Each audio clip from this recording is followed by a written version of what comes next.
Assalamualaikum warahmatullahi wabarakatuh. Alhamdulillah, alhamdulillahilladzi hadana lihadza wa ma kunna linahtadiya laula an hadana Allah. Asyhadu an la ilaha illallah wahdahu la syarika lah. Wa asyhadu anna Muhammadan abduhu wa rasuluh la nabiyya ba'dah. Allahumma salli ala sayyidina Muhammadin wa ala alihi wa ashabihi ajma'in. Amma ba'd. Qala Allah Ta'ala fil Qur'anil Karim, a'udzu billahi minasy syaithanir rajim. Bismillahirrahmanirrahim. Inna hadainahu as-sabila imma syakira wa imma kafura. Sadaqallahul azim wa sadaqa rasulun nabiyyul karim. Wa nahnu ala dzalika minasy syahidin wasyakirin. Walhamdulillahi rabbil alamin. Alhamdulillah, jemaah subuh yang dimuliakan Allah Subhanahu wa taala. Tema kita pada subuh hari ini adalah mentadabburi salah satu ayat dalam Al-Qur'an yang terdapat di surah Al-Insan ayat yang ketiga. Surah Al-Insan, surat tentang manusia. Dalam ayat ini Allah Subhanahu wa taala berfirman, "Inna hadainahu as-sabila." Sesungguhnya kami, di sini inna, dunia panjang menunjukkan kami, menunjukkan kemuliaan Allah. Hadainahu, telah memberikan, telah berarti sudah memberikan. Hadainahu, petunjuk, hidayah.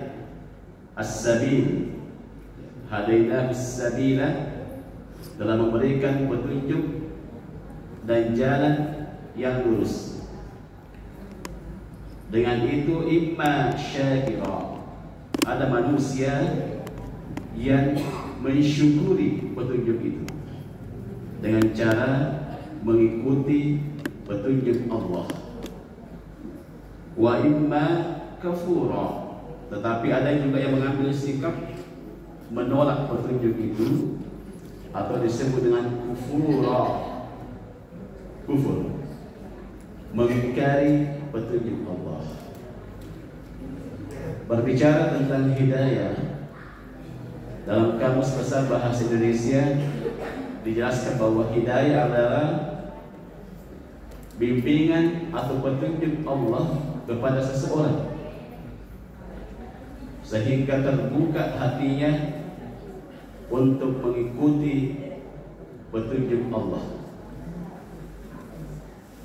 Oleh karena itu, kalau kita melihat ayat ini, hadainahu, telah berarti kepada diri seseorang itu telah diberikan petunjuk oleh Allah tanpa terkecuali.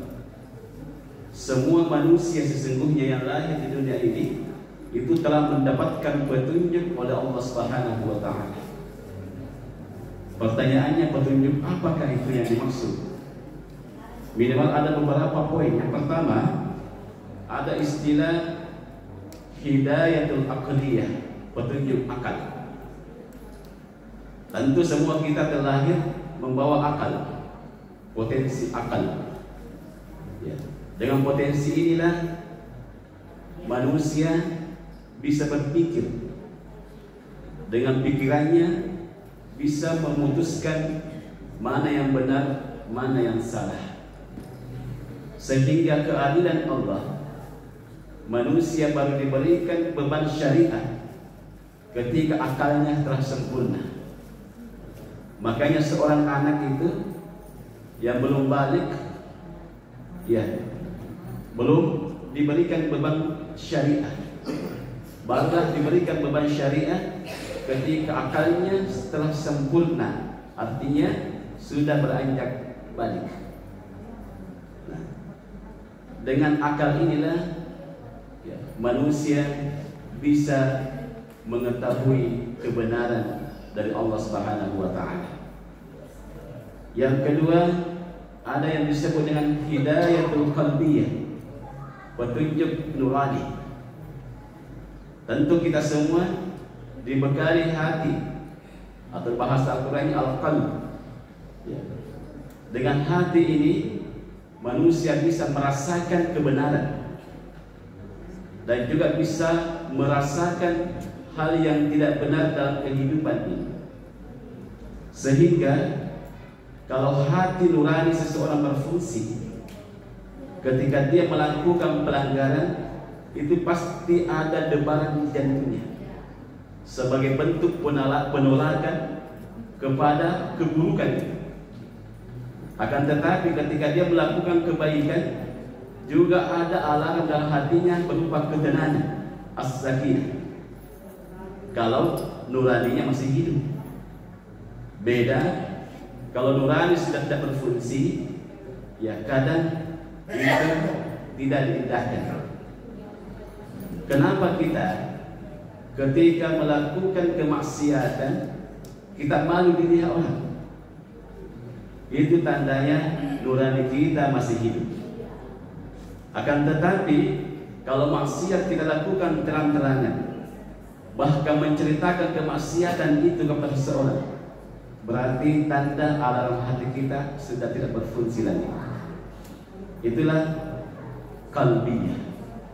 Makanya dalam Al-Quran dijelaskan di surah At-Tanzil, wa ja'ala lakumus sam'a wal absara wal afidah qalilan ma tashkurun. Wa ja'ala, telah menciptakan, telah berikan potensi kepada manusia. Yang pertama adalah as-sama', pendengaran, ya. Wal absara, penglihatan. Dua potensi inilah yang pertama Allah ciptakan kepada diri manusia. Makanya anak yang dalam kandungan seorang ibu itu, sesuai dengan urutan tadi yang disebutkan Allah, yang pertama berfungsi adalah as-sama', pendengaran. Karena memang itu yang duluan difungsikan oleh Allah Subhanahu wa taala kepada manusia. Buktinya seorang ibu yang hamil, ya, bacakan Al-Qur'an.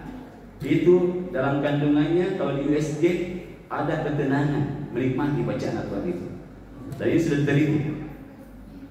Bahkan di barat pernah diputarkan musik-musik disco, itu bayi gelisah dia mendengar kabar. Makanya di luar negeri itu ada terapi ibu hamil. Nah, bahkan sekarang ya barat telah mengakui bahwa Al-Quran bisa menenangkan sel otak anak dalam bayi, dalam kandungan. Itu di usia 4 bulan ke atas, karena mulai ada fungsi organ berupa telinga. Ketika lahir 40 hari kelahiran, baru Allah fungsikan wal absar, penglihatan. Ketika beranjak melewati balik, baru Allah fungsikan wal afidah, nuraninya dengan sempurna. Itulah hidayah aqliyah dan hidayah qalbiyah. Yang ketiga ada hidayatul nubuwah, petunjuk kenabian. Petunjuk kenabian adalah ketika seseorang mendapatkan berita terkait dengan risalah Rasulullah SAW. Ya. Dan di era saat ini, siapa sih yang tidak mendengarkan risalah Rasulullah SAW? Akan tetapi, coba kita lihat sejarah.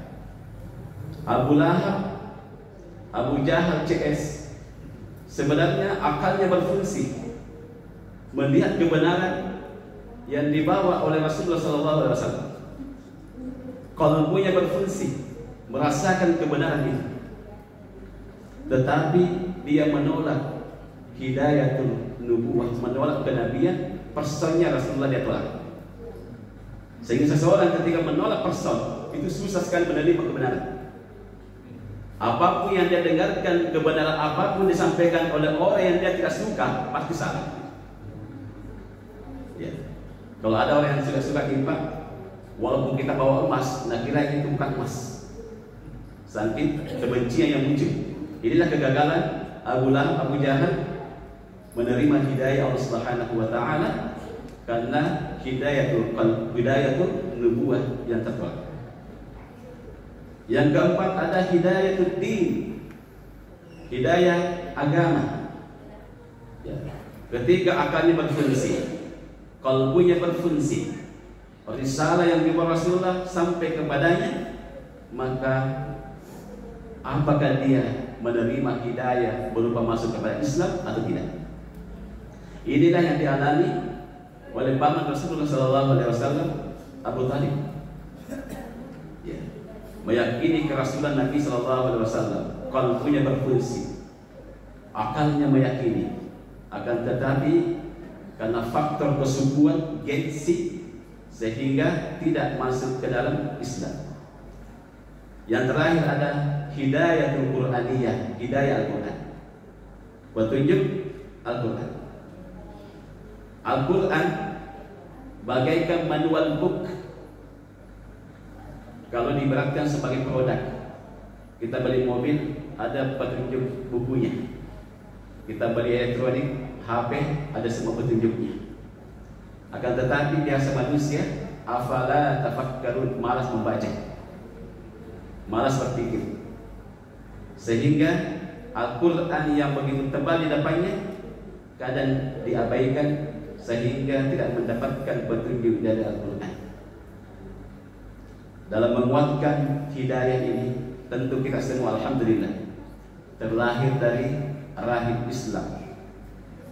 Akal tak berfungsi dengan baik melihat kebenaran, kalau kita merasakan itu, dan kita menerima kenabian Rasulullah walaupun tak pernah melihat beliau. Sehingga beliau suatu saat berkata begini, aku rindu kepada kekasihku. Sahabat bertanya, wahai Rasulullah, bukankah kami ini kekasihmu? Bah, tidak, bukan. Bal antum ashabi, kalian adalah sahabat-sahabatku. Kekasihku adalah umatku yang terbelakang nanti, yang tidak pernah melihatku tetapi beriman kepadaku. Masya Allah, kita bersyukur. Kita tidak pernah melihat Rasulullah SAW, tapi begitu kita beriman kepada beliau, dan beliau menganggap kita kekasihnya, dan beliau berkata, aku menunggu kekasihku di Thalalatul Kautsar. Semoga kita dipertemukan Rasulullah di Telaga Al-Kautsar, insyaallah. Hadirin berbahagia, pertanyaannya adalah bagaimanakah caranya mengukuhkan hidayah ini dalam diri kita?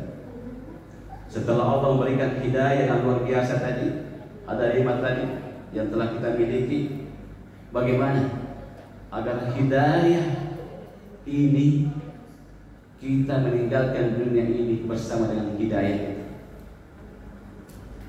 Yang pertama, ulama mendefinisikan ada 5 langkah.